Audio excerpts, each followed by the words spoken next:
ఉండేదంటే ఈరోజు cut off తగ్గి ఉండేది. 120 వచ్చిన ప్రతి ఒక్కరికి నౌకరు వచ్చేది. 130 వచ్చిన కూడా ప్రతి ఒక్కరికి నౌకరు వచ్చేది.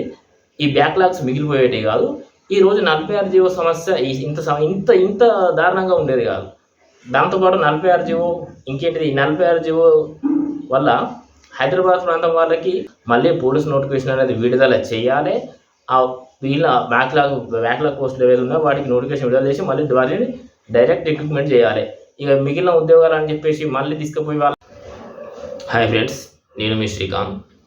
ఇక్కడ ఈ వీడియో ముఖ్యంగా అప్డేట్ కోసం కాకుండా అసలు జరుగుతున్న పరిణామాలు, జరుగుతున్న ఉద్యమాలు కావచ్చు, ధర్నాలు కావచ్చు, నిరసనలు కావచ్చు, దానికి సంబంధించి అసలు ఏం జరుగుతున్నాయి, ఏం జరిగినాయి అనే కోణంలో మనం పూర్తిగా తెలుసుకున్న ప్రయత్నం చేస్తే ఒక ఉద్యమాన్ని అణచివేయడానికి ప్రభుత్వం ఏ విధంగా ప్రయత్నిస్తుంది, అభ్యర్థులు ఏ విధంగా ప్రయత్నిస్తారు, ఒక నిస్వార్థంగా స్టార్ట్ అయిన ఉద్యమం స్వార్థపూరితంగా మారి చివరికి నిస్వార్థపరులైనటువంటి అమాయకమైన నిరుద్యోగులు ఏ విధంగా నష్టపోతున్నారు, అదేవిధంగా స్వార్థపూరితమైనటువంటి అభ్యర్థులు ఉద్యమంలో చేరి ఏ విధంగా నష్టాన్ని గురి చేస్తారు అనే కోణంలో మాట్లాడినట్లయితే అందులో మొట్టమొదటి విషయం లాంగ్ జంప్ గురించి మాట్లాడితే ఈరోజు జరిగినటువంటి ఉధృతమైన ఉద్యమం డిఎస్సికి సంబంధించి అంత ఉధృతంగా జరిగినప్పటికీ లాభం చేకూరింది మాత్రం గ్రూప్ 2 అభ్యర్థులకు.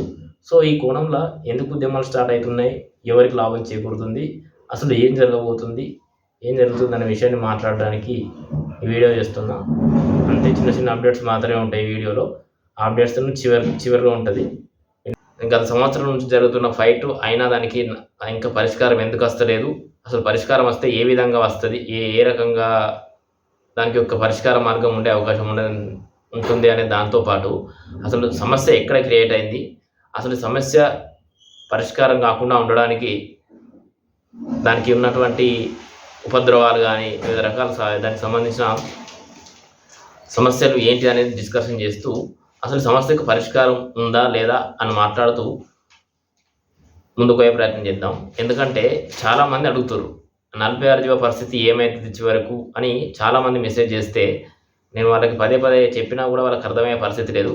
కానీ ఇక్కడ కొంతమంది ఎవరైతే ఇప్పుడు మన గత నోటిఫికేషన్లో ఎవరైతే తీవ్రంగా అన్యాయానికి నష్టానికి గురైన వారు ఉన్నారో వారికి కొన్ని విషయాలు వివరంగా తెలియాల్సిన అవసరం ఉంది కనుక ఇప్పుడు మనం మాట్లాడే ప్రయత్నం చేద్దాం. ఎందుకంటే ముఖ్యంగా ఇప్పుడు రాబోయే నోటిఫికేషన్ కావచ్చు, రాబోయే రోజుల్లో కావచ్చు, రాబోయే తరాలకు కూడా ఇటువంటి సమస్యలు ఏర్పడినప్పుడు వారికి పూర్తి అవగాహన ఉండాలి, తెలియాలి. తెలిస్తే మళ్ళీ ఇటువంటి సమస్యలు వచ్చినప్పుడు ఏ విధంగా స్పందించాలో మనకు తెలియాలి.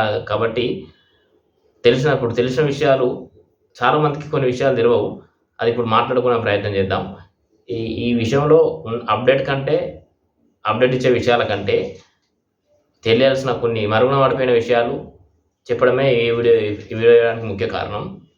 మాట్లాడే ప్రయత్నం చేస్తే అయితే ముఖ్యంగా మనకి ఇప్పుడు ఈ 46 జీవో అనే సమస్య గత సంవత్సరం నుంచి మొదలుపెట్టి ఇప్పటికి నిన్నటితోటి సంవత్సరం పూర్తయిందని చెప్పేసి నిన్న కూడా మనకు అక్కడ వాళ్ళు ధర్నా చేయడం, రాస్తారోక వేయడం, అసెంబ్లీ ముట్టడి అని వివిధ రకాల కార్యకలాపాలు 46 జీవో వల్ల నష్టపోయిన అభ్యర్థులు చేయడం జరిగింది.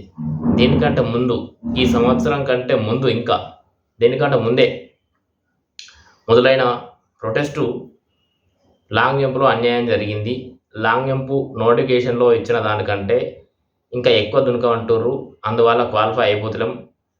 దాంతోపాటు దేశంలో ఎక్కడ లేని విధంగా 4 మీటర్లు కేటాయించడమే కాకుండా ఇంకా 4 మీటర్ల కంటే ఎక్కువ నోటిఫికేషన్లో మెషిన్ దానికంటే ఎక్కువ 4 and above అండ్ 380 అండ్ అమ్మాయిలకైతే ఎవరైతే వాళ్ళు కేటాయించిన దానికంటే ఏవో దునుకొనడం అనే సమస్య వల్ల మొదలైన ఉద్యమం చివరికి అసెంబ్లీ వరకు చేరినా కూడా అసెంబ్లీలో ప్రతిపక్ష పార్టీ ఎమ్మెల్యే మాట్లాడినా కూడా దానిపైన న్యాయం జరగకపోవడం, అది నోటిఫికేషన్ జరిగిపోవడం, అదంతా జరిగిపోయిన విషయం తెలిసిందే. అండ్ ఆ తర్వాత మొదలైన ఉద్యమం, ఆ తర్వాత మొదలుపెట్టిన అభ్యర్థులు ప్రొటెస్ట్ చేసిన ఉద్యమం ఏంటంటే ఈ 46 జీవో సమస్య. అయితే ఇప్పుడు ఈ సమస్యకు ఇది ఒక్కటే సమస్య కాదు, పోలీస్ నోటిఫికేషన్లో ఉన్నటువంటి సమస్యలు, ప్రిలిమినరీ ఎగ్జామ్లో మొదలైన సమస్యలు, రాంగ్ క్వశ్చన్స్తో మొదలుపెట్టుకొని ఈడబ్ల్యూఎస్, రిజర్వేషన్లు, రాంగ్ క్వశ్చన్స్, ఈవెంట్స్, తదితర 46 జీవో సమస్య, మెయిన్స్లో రాంగ్ క్వశ్చన్స్, ఇట్లా అన్ని రకాల తప్పులు ఉన్నా కూడా నోటిఫికేషన్ ముందుకు ఎందుకు పోయింది అనే కోణంలో ఎందుకు పోయింది, అసలు ఇవన్నీ సమస్యలు ఉన్న నోటిఫికేషన్ ఎట్లా ముందుకు పోయింది, ఎందుకు జరుగుతుంది అనే విషయం కూడా ఇంత ఇన్ని తప్పులున్నా కూడా నోటిఫికేషన్ ముందుకు వెళ్ళిపోయి ట్రైనింగ్ ఎందుకు వేయరు అనే విషయం కూడా ఇప్పుడు తెలియాలి. ఎందుకంటే భవిష్యత్తులో ఇలాంటి తప్పులు జరగకుండా ముందే మనం వీటిని అరికట్టే పరిస్థితి ఉంటుంది. కాబట్టి అన్నీ తెలిసిన వ్యక్తులలో నేను ఒక వ్యక్తిగా ఉన్నా. ఇది ఖచ్చితంగా అందరికి తెలియాలనే ఉద్దేశంతో చెప్పే ప్రయత్నం చేస్తున్నా. వినండి.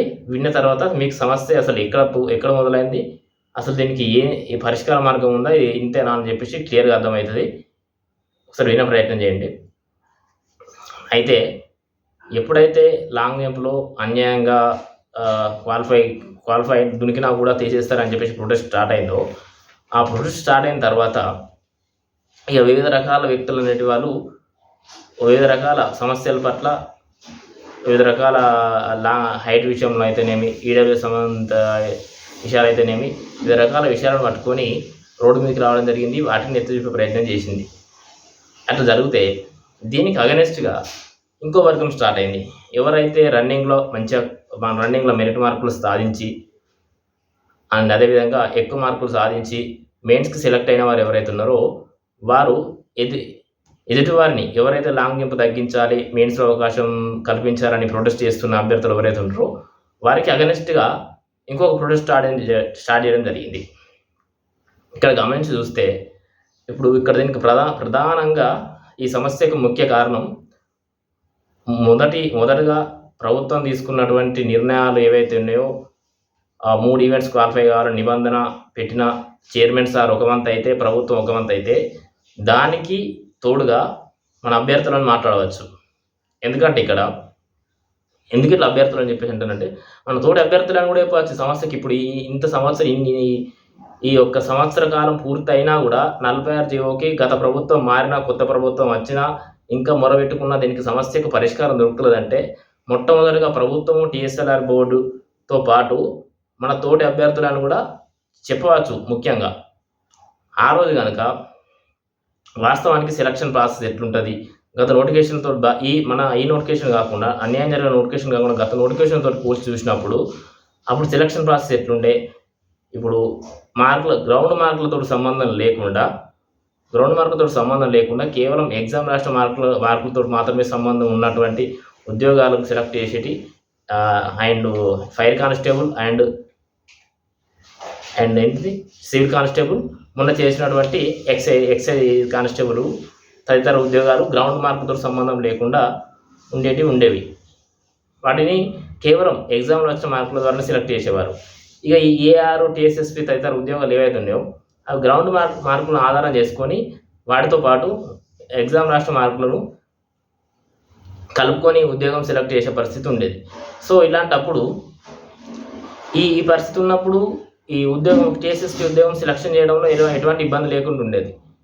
అటువంటి పరిస్థితి ఉన్నప్పుడు దానికి తోడుగా ఈ రాష్ట్రపతి ఉత్తర్వులకు అనుకూలంగా తీసుకొచ్చిన మన 46 జీవో అంశం ఏదైతే ఉన్నదో ఆ 46 జీవో అంశం తోడు చేసుకుని ఇక్కడ ఎవరైతే ఇక్కడ అన్ని 3 రకాల ఈవెంట్స్ క్వాలిఫై అయిన వారు అభ్యర్థులను మాత్రమే మెయిన్స్ ఎగ్జామ్ రాసుకునే అవకాశం కల్పించిన తరుణంలో అప్పుడు ఒక ఉద్యోగానికి సెలెక్ట్ చేసే అభ్యర్థిని ఫర్ ఎగ్జాంపుల్ టీఎస్ఎస్పీ కానిస్టేబుల్ కావచ్చు, అదేవిధంగా సివిల్ కానిస్టేబుల్ కావచ్చు, ఈ 2 ఉద్యోగాలకు సెలెక్ట్ చేసే అభ్యర్థిని కనీస అర్హతగా 3 ఈవెంట్స్ క్వాలిఫై కావాలనే నిబంధన పెట్టారు.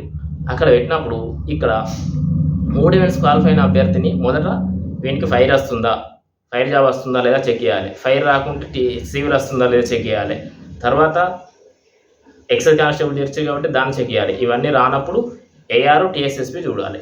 ఇటువంటి సందర్భం ఈ పరిస్థితి ఎందుకు జరిగింది?